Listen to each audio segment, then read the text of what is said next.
Good day to you, Prof, and my dear colleague.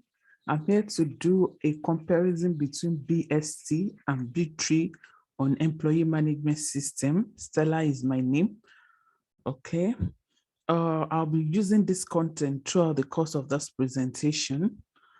An employee management system is a platform where all work-related as well as important personal details of an employee is being stored and managed in a secure way, such that admin activities can be performed in an easy and quick way.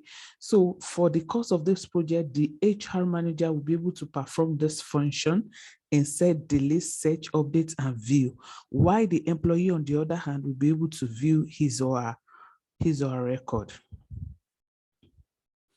Okay, there are three main objectives we'll be looking at here. We want to implement BST and B3 in C++ for employee management record, such that basic operation like insertion, search, update, and deletion can be done. We want to compare the BST and the B3 data structure. We also want to compare the time complexity of various operations for the selected algorithm using the same input data. Okay, this is the use case for the project.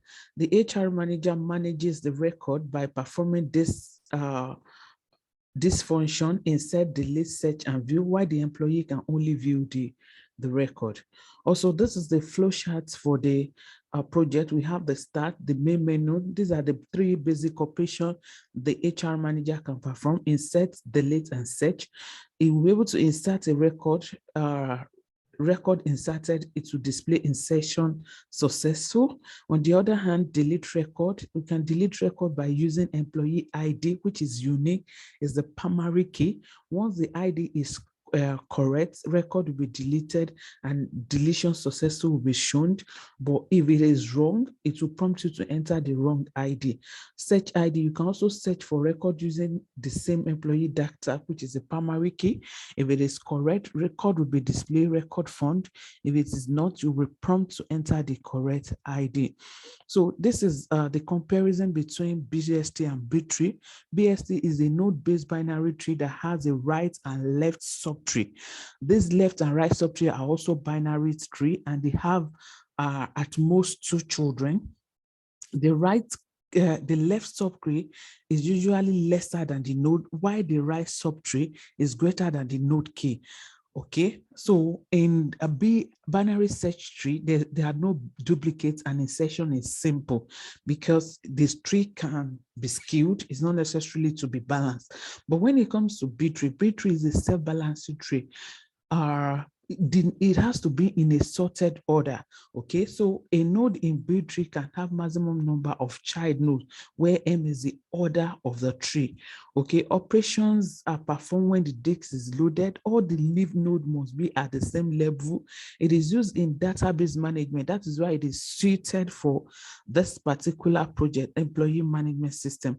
Okay, so insertion is a little bit is not as simple as BST, because every one root node has multiple child nodes. You will see how all of this play out as we proceed in the presentation.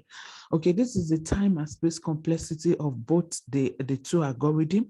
The BST, this is the average case, this is the worst case for our BST, and this is the average case and the worst case for our B3.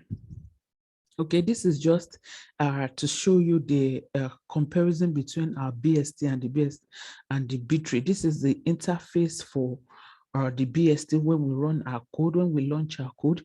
This is the interface for the B3. When you look at okay, the B3, you know, we said order of the tree. Here, our order of the tree is 4. That's why we have 3. 3 is our key because it's order minus 1 will give us the key. These are basic functions that we can perform: search, insert, delete, print. Okay, so when you enter employee ID, it will populate. It will populate once the 3 is reached. Like here, it will split it. Okay, so the tree will go off because all the leaf node must be at the same level. You can see here, once another number comes in that is between this range, now it will take the other one up and split it. So that is how B3 operation runs, it has to be balanced. Sorry, it's a self-balancing tree. All right, when our input data that we use, when we test it for insertion time complexity, these are the results we got. For 100 inputs, we have this for BST, we have this for B-tree, and overall the average time for insertion complexity is this and this. Same goes for searching operation. The same number of inputs, we have this, average time is this for BST, and average time is this for B-tree. And lastly, we compare the deletion time complexity, the same number of nodes, average time for deletion is this, and average time for B-tree is this. All right, so this is the insertion time. This is the time versus number of entry for insertion time. Here, this line graph shows the fluctuation of insertion time in BS tree. We want to try to see the average time it takes for insertion in BS tree, and that is what this line graph we're able to achieve with this line graph. Also, for this other line graph, we are trying to compare the index by name and the index by ID searching time comparison. Okay, this also, yeah, we are looking at comparing the BST. We are looking at comparing the B-tree best, average, and worst case.